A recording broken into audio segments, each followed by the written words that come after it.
All right, welcome everyone. We're Semblance of Sanity. I'm Caleb. I'm Jacob. And we're here for HunterxHunter, episode 105. Woo! Yeah. Meruem has been losing a lot of Gungi games. Or he has. Gungi or Gungi. I think it's Gungi, yeah. Gungi games. Yes. We still don't know the name of the girl. It might not be It might not be important. It feels like it should be important. It feels like it should be, but it doesn't necessarily need to be. But he's like actually like being like, wait, why is this bugging me so much? And we're gonna, but we might like get to like learn more about his character as he goes into more of an introspective, mode on things, which would be pretty cool. And one thing that we forgot to mention in the previous episode, so in the discussion, is Leol's ability, his new Nen ability, to steal techniques. So that's, of course it's crazy, and it's going to be very, very game-breaking, I'm sure. Everyone knows it's copy, not steal. Actually, it's rent. Actually, it's rent. Yep. Yeah. We couldn't, guys. We couldn't. Yeah. So yes, we will mention it a bit if it comes back up again in this episode. They went into super good detail about it. It was great. And he has a little ability that's basically a quid pro quo, Yeah, which makes it very clear how he's thinking of like taking out the king. Maybe rent the king's techniques so that the king's defenseless, and then bam. Pretty cool. But yeah, guys, we're excited for this episode. So without further ado, let's get into it. All right, guys, we're going to start the episode in 5, 4, 3, 2, 1, now. Ah, yes. Cocorico. She developed when she was just a child. That's another thing. Yeah, how old is she? Yeah. Like, I'm going to guess like a teenager. I hope she does survive, though. That way she can pass her technique down to the next generation and the next generation. In before she's like 65 years old or something. And her she's Nen actually ability is just like sister or cousin or something. Right. But her Nen ability is just being, like basically like having an immortal look,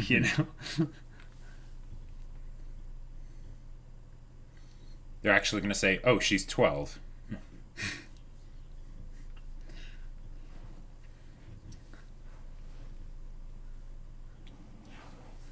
Yeah. Wait. And it says something else about Meruem, that he's so confident in the rest of the plan that they have going on. Right, that he's not engaging with it, and he's just basically flexing his own intelligence and strategic abilities. Yeah, he's flexing on them humans. Yeah. He's just even like, though she's blind. Now, but of course with that whole idea, yes. A good strategist will know how to basically set things up so that way they don't have to keep their hands on everything, and it'll just keep going, and they can just let it run its course. So he's basically preparing his residuals. He's upping his passives. And letting all the scaling abilities just kind of run in the background while he... But one of the things that I think is very important to bring up that is probably good for the girl is that he said once we start playing again, there will be no more breaks. So does that include, like, the breaking of, like, bones and stuff that he would normally do when he kills somebody? So does that mean that, like, she'll actually be safe? Boo! I do think, though, he won't even agree to his own, like, promise and stuff. Like, he was giving a break to the Go guy, and then the guy, like, went and, killed himself and stuff. But he hadn't said he wouldn't give him a break, so... Well, he was saying like he wouldn't give a break to the girl. Right. Okay. He's pensive on the throne.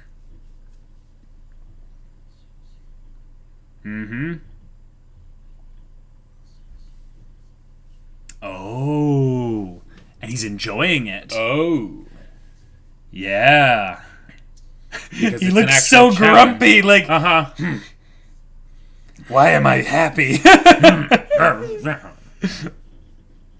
have an 8-pack and everything. Oh. This could be the human part. Yeah. Know yourself and know thy enemy, so... Yep.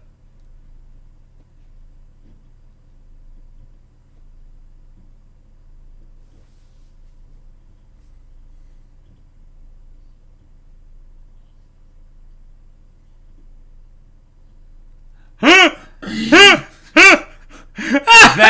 is saliva right there. That's disgusting. Unsightly. There appears to be no sign of intelligent life anywhere.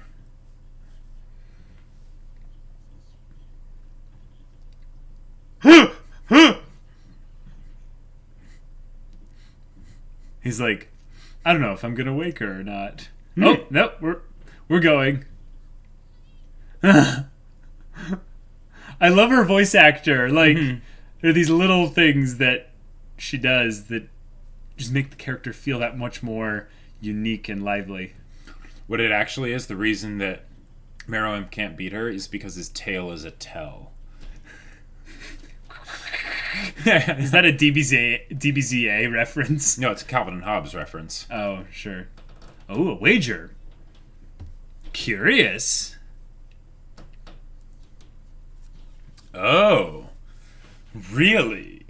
Shia LaBeouf was like, sir. Yeah. Kill all your royal guards. She's like, my brain hurts trying to think about that. You die. Oh. Whoa. Okay. You know what's funny? He's not willing to bet that she'll die. Right, because I think he enjoys playing with her. He's wanting to use this as motivation to get her to play harder. Right, right. Yep. Oh, to disrupt her so that he can win. There's another... That's true.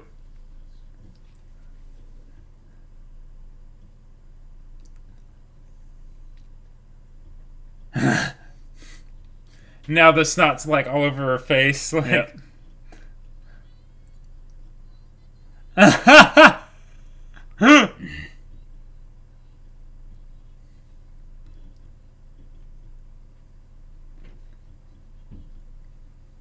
What does she usually bet? What is that? Yeah.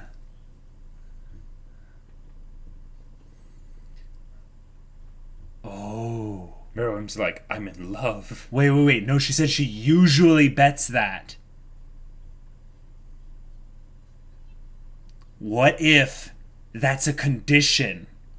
Oh. It's a risky thing. Oh, gotcha. Holy crap. Okay. Nice. Whoa. So is it if she ever loses a game, she dies? I think so. I'm not sure. Oh, they don't make any real money.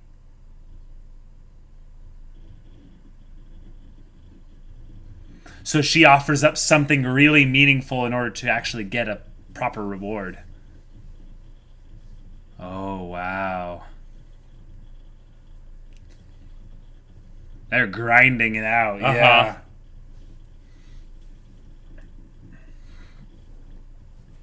Oh. Oh. Oh. I see. Wow.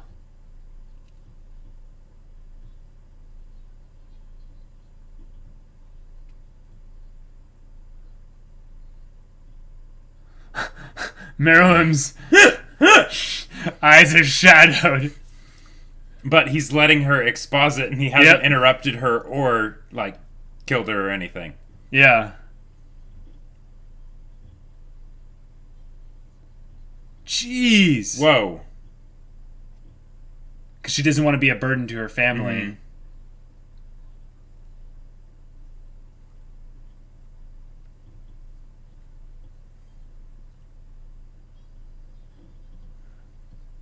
Oh.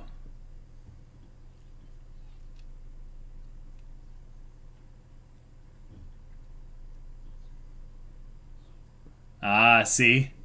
Because he's interested in her. He wants to know what her desires are. Like, what does she want?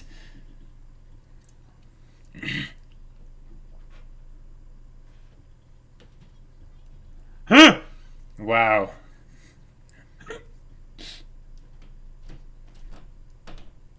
That's crazy to think about. Like, The white hair is a strong power. yes.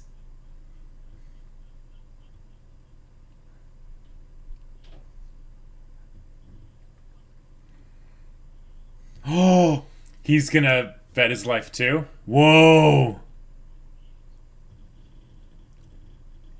Whoa. Whoa.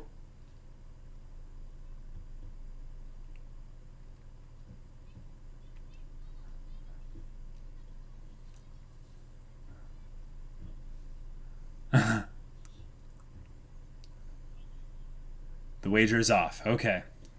Yeah. Oh!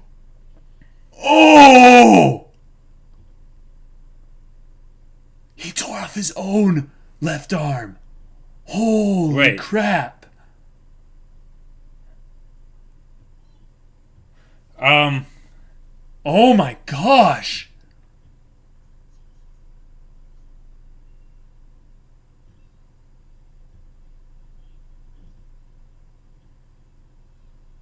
Whoa.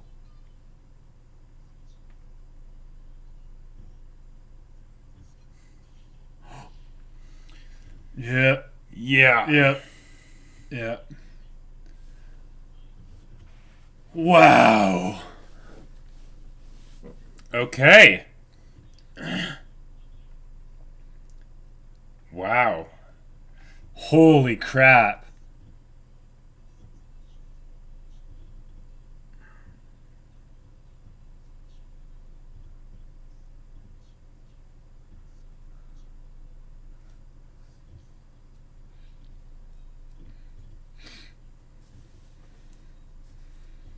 Okay. With the violin just going here, this is amazing. Yeah.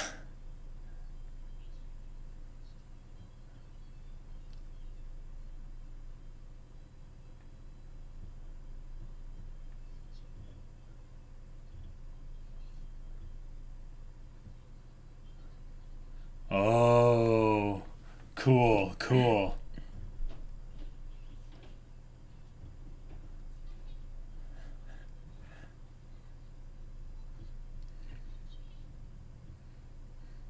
Wow. She's got him. She's got him. Yeah.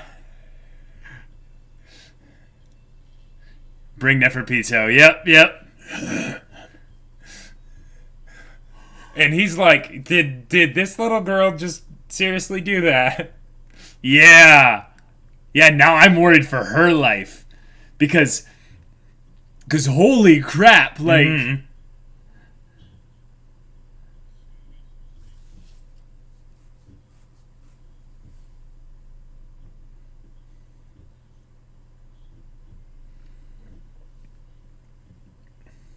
Right.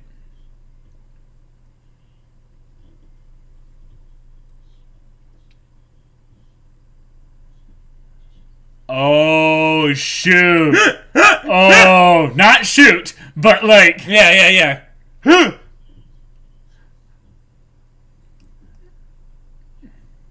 Whoa. Okay.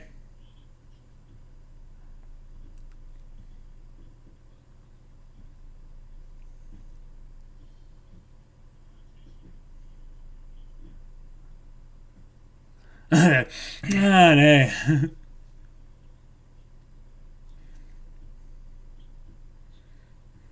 agree. Gronk can set up all his little portal locations. Yep. Mm-hmm. Sweet. Excellent.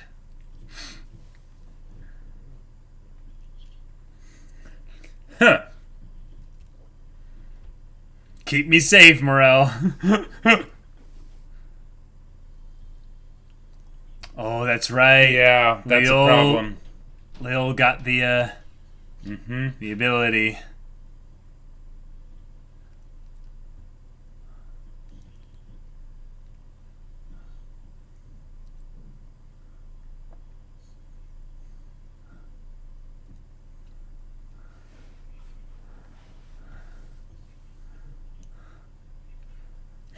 Not exactly a choice, because, well, we have no idea where the other guy is. Right.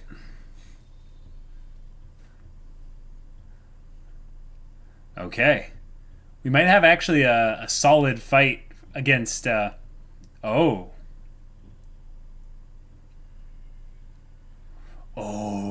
This is Neferpitu's. Pito's all right. Her Hatsu. It's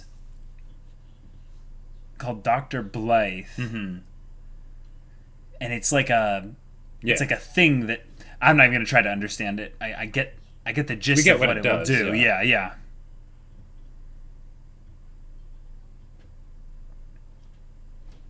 From her tail.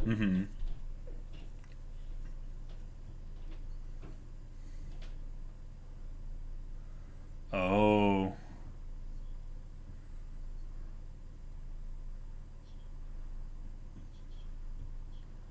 Okay.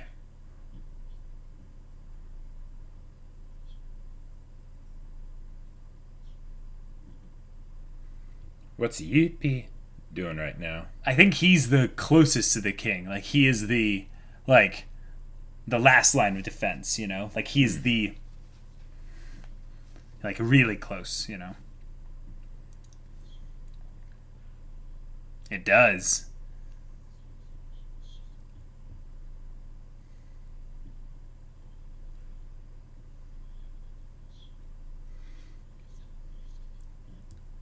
Cool. I really hope he doesn't die.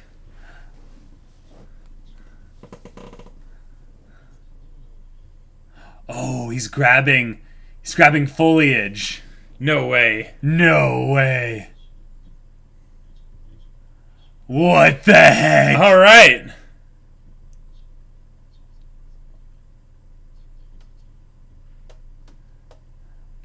That's amazing. Cool. Oh, cool. RTS style again. Okay. Get a tactical blueprint readout.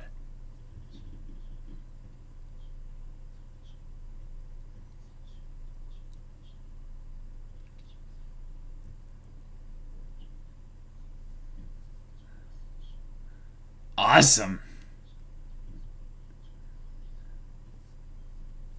Wouldn't you also want to have like one or two emergency ones that are like uber far away?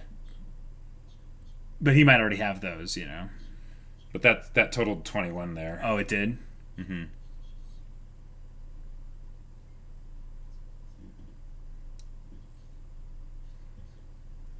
Right.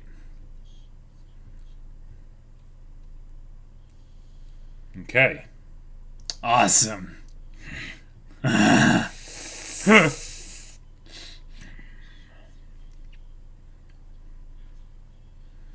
Whoa. We're bringing up the sacrifices again. Yep.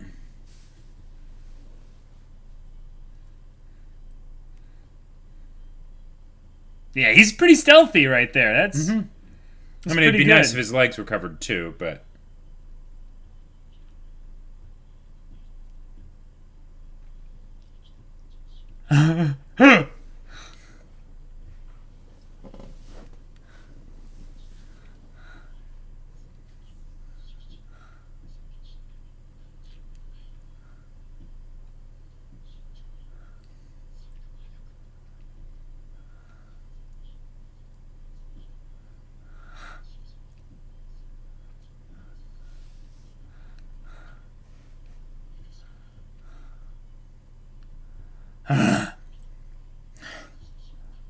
You're screwed.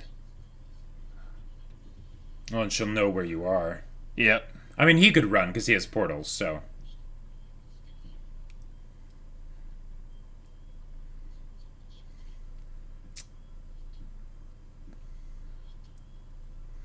Sudden development.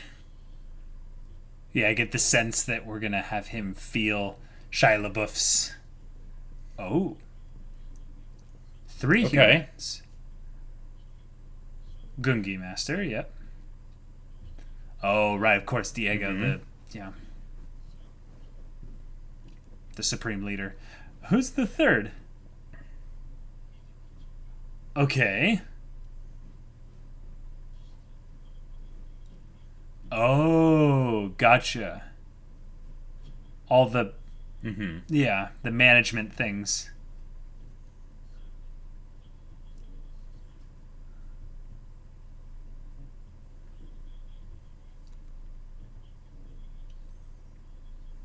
Wow. Okay. And he's not puppeted. Yeah.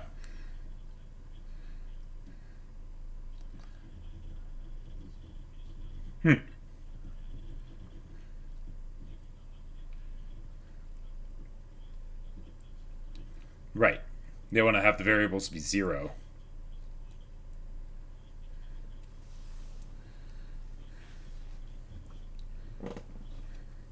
Okay.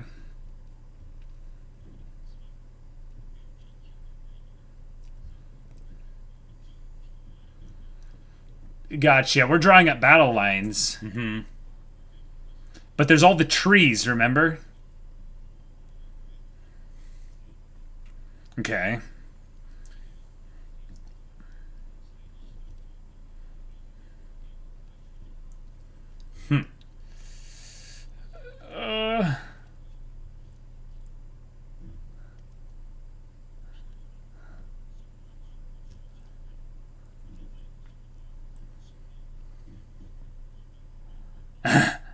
Yeah.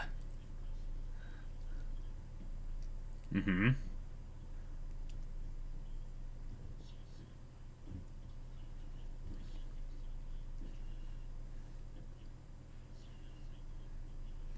Wow. All right. Mm-hmm. That was a lot of narration, but It was. I get that we understand the situation now.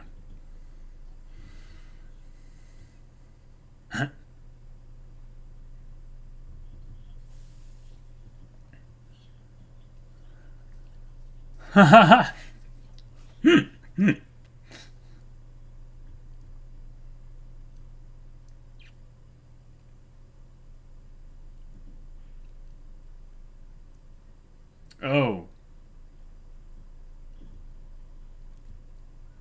Oh my gosh.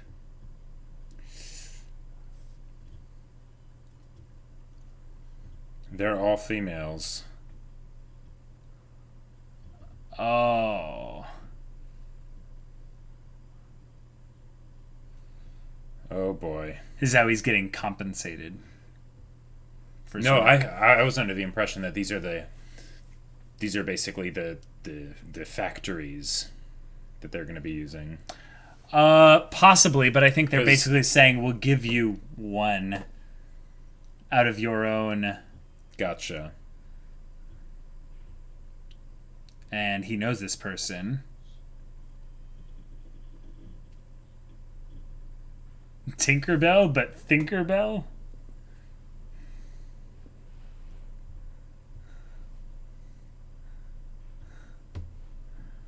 Oh, wow. 6 of them. Oh my gosh. Okay. Oh? Oh! No oh! way. Brilliant! No way. Brilliant! Okay. Oh, I'm excited for this. Okay. That's awesome. That'll be great. Oh, we can't watch this yet. Can't watch that. Till 108. Minimize. But okay. Okay, so Palm will be All right. will be bigger in the story. Yeah, because I was Cool. wondering, like, what is she going to be used for? They Right. haven't brought her back yet. I mean, she has her ability and stuff, which is But- pretty cool. Yeah. It's pretty cool. The Yeah. whole thing with the crystal blood. Yeah, Yeah. with the crystal ball and the blood and stuff. Yeah. It's a form of divination, which is cool for information gathering. Yep. But if she's infiltrating and going in effectively,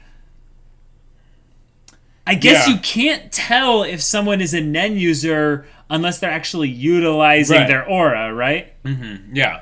Or could you? No, I don't think you could. I guess if anything, Palm has a way to get in. Mm-hmm. So if she's doing this, she could be their person on the inside. Yep. I also Potentially think coordinate with Nov so that he can better, like, set up portal spots and such. right. I also think that that's basically signing up a little bit of her way that she can be useful in the story, but potentially like bite the bullet by like being too right. close to the chaos when it yeah. all goes Sure. down, you know? Yep. Okay. Wow. All right. Episode So 105, and is going strong. Yep, absolutely. We've got the tactical situation being assessed by Nov, and he's going on his special mission. Palm is being brought back into the story, which I'm like, this is a very clever way to do it, because she's all about the disguises and stuff. Right. But the king, Meruem, and the Gungi girl. And the Gungi girl. And they address that she doesn't really have a name. So... But holy crap! That was awesome. I loved it. I loved how we got to see that new side of Shia LaBeouf, which wasn't really a new side, but it was, it was still good to see that. He's basically like the mom of the Royal Guard. Yeah. In that he's I'd say he's the mom of the whole group. Yeah. Does Neferpito have some kind of... there's a difference between best girl and best mom. Gotcha. Right, exactly. So. And even consider it with Meruem in that consideration.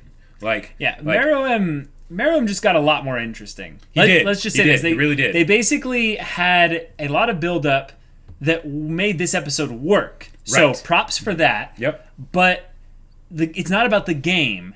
Right. It's what the game represents. Right. It's what the game represents. It's that Meruem doesn't understand fully his own mind, his own inner workings, his own self. And there's an exploration of self that is going on when he plays this game. Which is a really, clever way to basically have your character start to develop. Because when they start basically consciously being like, I don't really know myself that well. It's a great way to introduce them, even though it's via development and growth, to your audience. Totally. Berserk did that, and it was fantastic, and I'm really excited to see how the king continues to do that in HunterxHunter. Yeah. So there were a lot of exchanges between the Gungi girl and Meruem that were quite interesting. So, first off, Meruem is kind of sulking on the throne and being like, why am I happy? This doesn't make sense. But I should be being humiliated right now, but I'm enjoying this. Yeah. What is going on here? I love that they did that, because if it had simply been him sulking of I'm getting beaten and I'm mad, right? Right. Okay, it wouldn't have been as interesting. Right. And even the fact, and even if they had just kept it at, okay, I'm enjoying this, that would have been cool.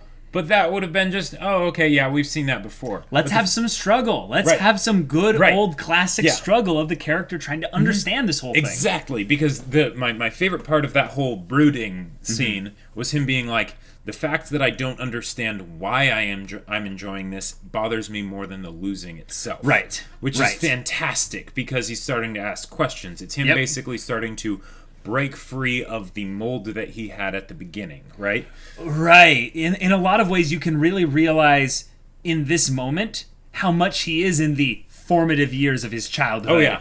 Basically, he has an accelerated growth or an accelerated development because he's a Chimerian. He's not a human being. But he's still a teenager. But he's in that teenager moment where he's beginning to question his reality and being like, who am I? What do I want? What do I want? Yep. And he starts off, though, by inquiring about what she wants. And he's like, so if you win, you get any one wish. Now here's the thing. This whole thing was his tactic to scare her and then distract her by giving her the desire. Right. But the thing is that what I see is very subtle about this is that there's a lot of time to where he just gives her the, if you win, you get a wish, before he counters with, and if I win, I'll take your left arm. Right. Because I think in some ways he's curious genuinely about what she wants. Yep. This girl fascinates him. Right. And that's something that no one else has done. Not even the other Chimera ants. To think about it that way, he has not inquired really much about any of the other Royal Guard. And if you think about it, the way the Royal Guard treat Meruem is very similar to how she treats Gungi, right? Yes. The idea that he doesn't ask Neferpito, for instance, what is her wish, or Shia LaBeouf, what his wish is, other than to just do it. Yeah. And he asks this girl, and because she is so obsessed with this game, that really is her whole world. There isn't much beyond that, other than maybe her family, right? True. So he asks her what she wants.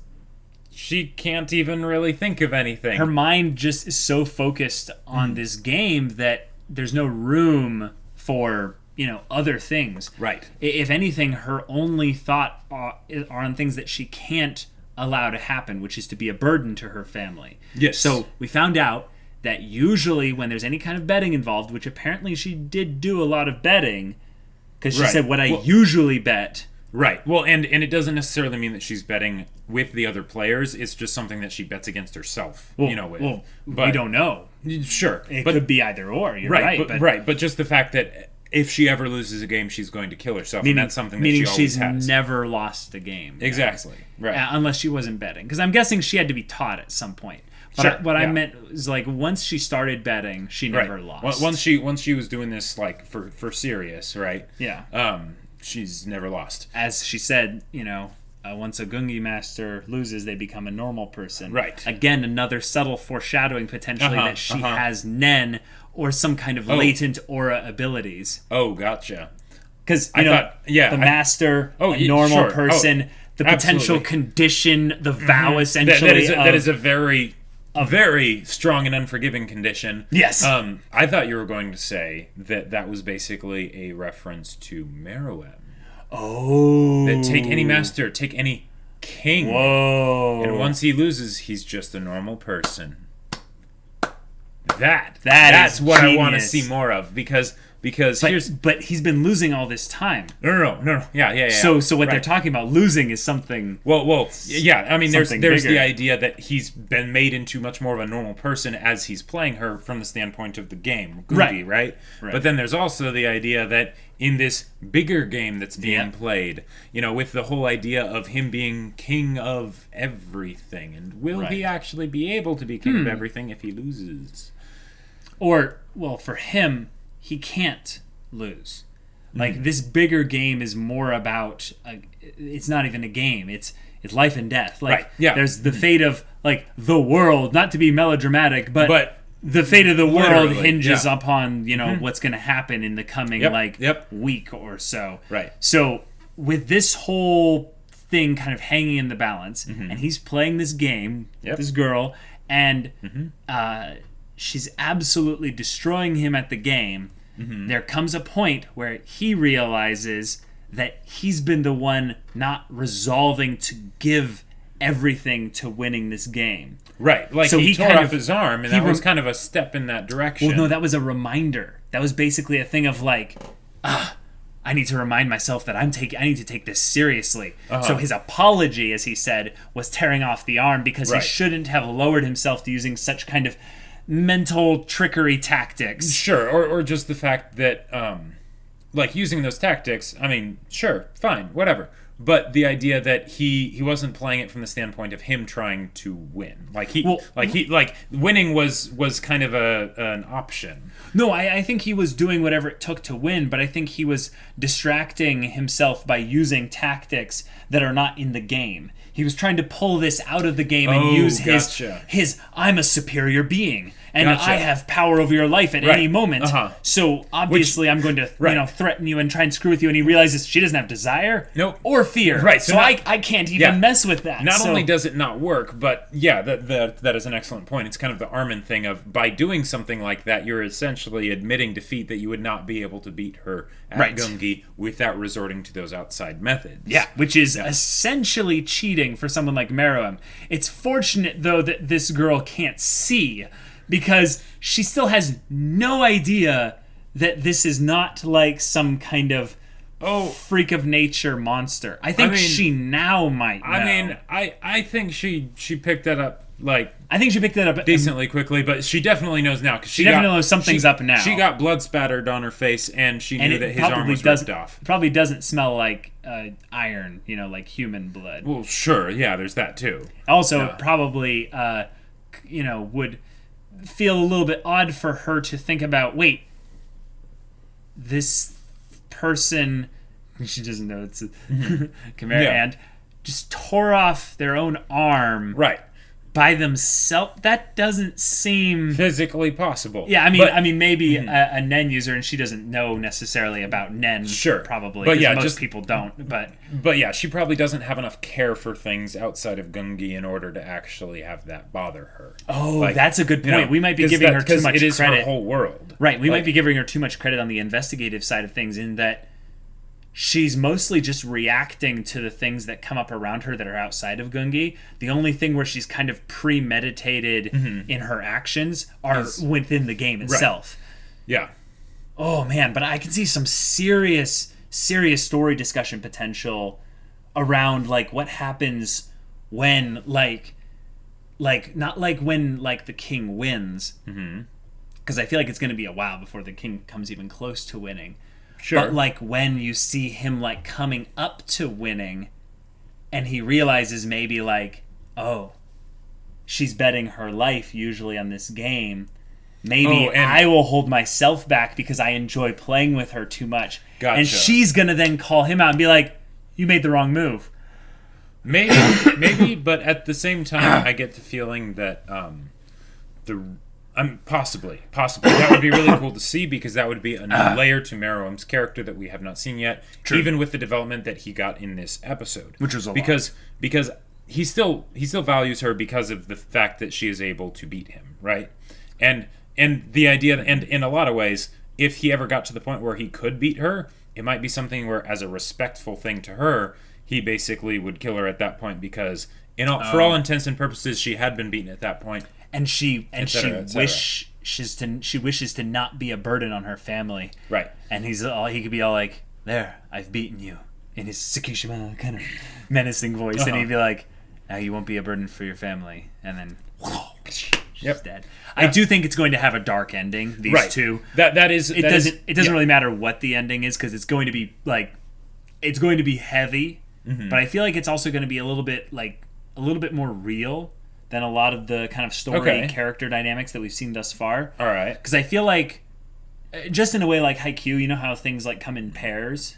Sure. I think in HunterxHunter things come in groups. It's not necessarily pairs. Okay. But it's that when you have a character that kind of comes out of nowhere and gets tied so directly to a single character, you have to wonder who's ultimately getting developed here, or it's kind of like what they did with Melody and Kurapika. Okay. But in that was more so for Kurapika's purposes, and there was also a lot more kind of plot things that were going on there. But with this one, I feel like this is so character development focused that, like, I can't help but wonder if there's some kind of parallel that we're supposed to be seeing here, in that this is two characters, complete polar opposites of each other, that are going to at the very least, she is going to have a great influence over the king's fate, as said by the narrator. It was almost said that she is here specifically to develop Meruem's character. Right.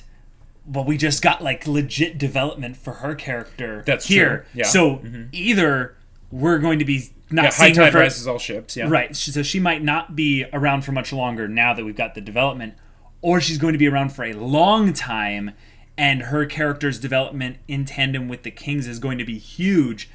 But I'm constantly trying to think of, like, ways in which they blend development between the whole thing of, the chimera ant and the human. The human and the monster.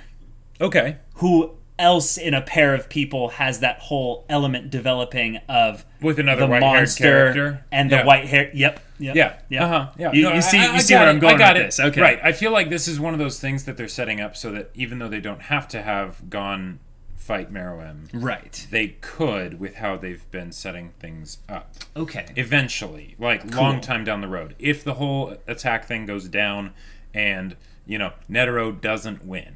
Right. The fact that they're setting up Meruem's desire to be facing basically a strong opponent, right? The idea of the struggle and all that stuff could, it's almost like he's getting a little bit of Ahsoka rubbed off on him. And even though we have seen that before in HunterxHunter, I would not be too surprised if they used that as a mechanism for Gon to end up fighting Meruem and it to be something that Meruem is actively interested in having happen. Sure.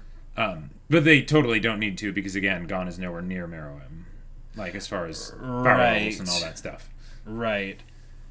Okay. So that whole thing, the whole Meruem and the Gungi girl thing. That's great. Fantastic awesome stuff. Yep. Probably some of the best like stuff surrounding Meruem we've seen thus far. Yes. Like, yes. Fantastic. I Shia LaBeouf, like the terror in his eyes. And the way he still like just went forward to like, okay, I'm going to die then. All right. Yep. That's too bad. I serve the king. Like basically there's a form of worship going on here where like it's villainous virtues stuff. It's villainous virtues, but you do notice the very brief frame where Shia LaBeouf looks at the Gungi girl, and there is not a positive emotion in his eyes there. Yeah, right. He looks like you are a threat. Mm-hmm. And then they went the very on the nose bit where Nav and Morel are like, the perimeter guard essentially has disappeared. The king must be in danger. Yeah, from a greater thret than us. Yeah, right. Because it's the whole idea that you don't like HunterxHunter has shown, you don't have to defeat your opponent by brute strength. Nope. And words can sometimes be way more powerful and way more deadly, way more damaging than any weapon, than any than any conjured Hatsu or whatever. Yeah. So the fact that this little girl, this Gungi master, is in a position where her words can have that kind of effect on Meruem. Yeah. Because none of the royal guard, are in that sort of level of respect as far as Meruem goes.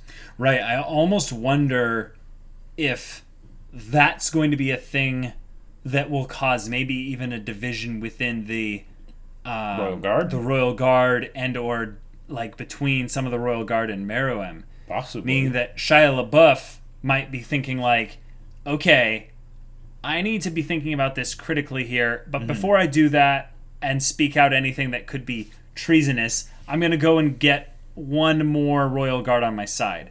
And then we could maybe see some development from Yuppie. Okay. Or maybe he brings in a conversation with Neferpitou. Sure. And it's like, hey, you know how this happened, right? And she's just like, no. What? How did it happen? Yeah. And he tells her, and she's just like, oh, that's curious. Yeah. He's like, you don't see a problem with that? And she's like, no, not really. Like, I could see Neferpitou being like, well, I don't know what to think of it, kind of. Sure. It's just like, okay. But I really feel like because Shia LaBeouf, I just love saying that, has been in this whole... He's been observing it. He's been observing the whole thing go down.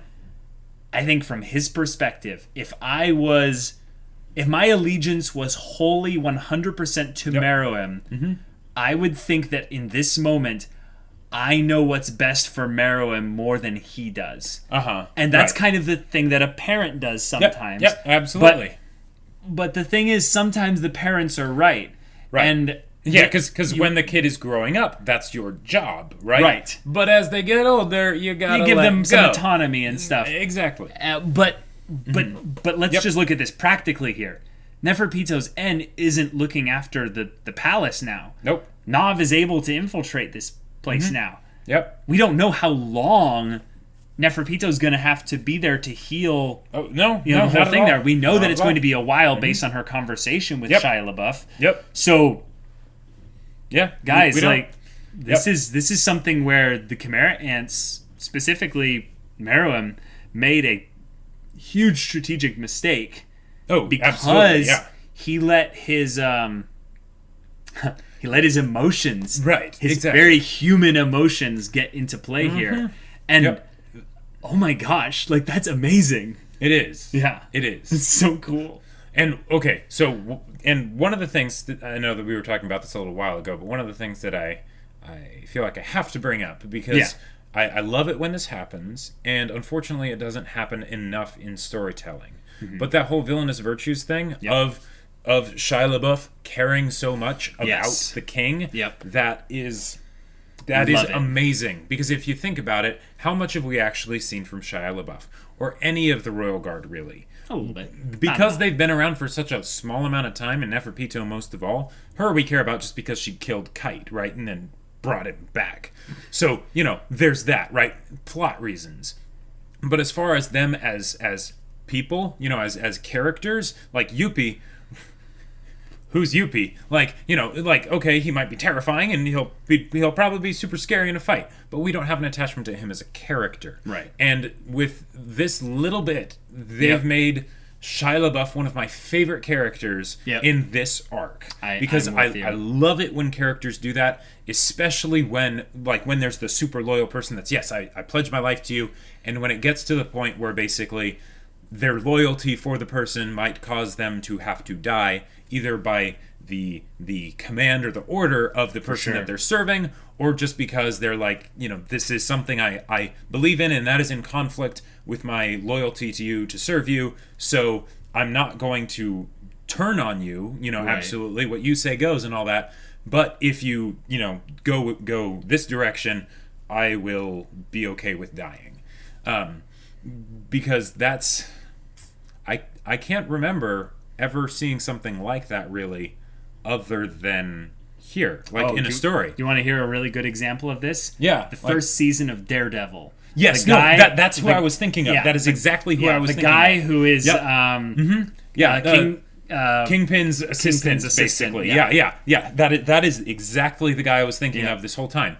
And these are the kinds of things where I'm just like, yes, thank you. Because he was one of my favorite characters in season 1 of Daredevil. One of my absolute favorites. Yeah.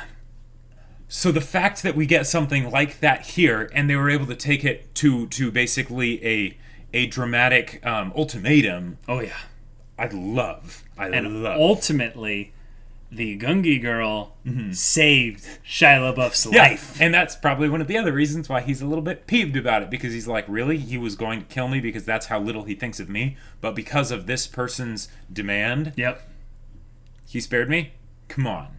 Yeah, now he's probably pretty pissed. He values this inferior human higher than me. Yep. Yeah. Oh boy! All right. Leol has the rented ability. Yes. Got to be specific with these verbs here. And is using it to track Meruem, but he has seen Nov's ability. Right, but I think they had seen that before. I don't think they had. I think this is them showing it. Either way, they're showing it specifically in this case. I think it's the first time we saw him actually looking through the sight of the dragonfly things. Sure. So him seeing Nov's ability is very, very relevant information to the overall grand scheme of things. If that information makes its way back to high command, the hunters are going to have a huge problem. Right. Thankfully, he's busy chasing Meruem, because I get the feeling this is one of those examples where, because he's using a rented ability, and granted he doesn't have it for very long, so he has to make good on it while he has it, right? I think he's utilizing it to up his own game, because he doesn't want to reveal what his own ability is to the others. And quite frankly, he doesn't really care about the king. He's like, if there's anything that I have to help the king or the royal guard with, then that's not worth that. That's not worth me basically helping them, right? Because at that point they're the sinking ship, right? But this is a development. This is a development, and of course, if Meruem ends up actually truly having an issue, there could always be something where just a portal opens up under him and he's gone, and bye. Your chance has disappeared. Yes, I'm excited though to see Meruem actually have to try in a fight. Right, without Nov coming to save him, or without just him manhandling Cheetu. That was just so depressingly hilarious for Cheetu. It's just buddy, you never stood a chance. You're just that stupid.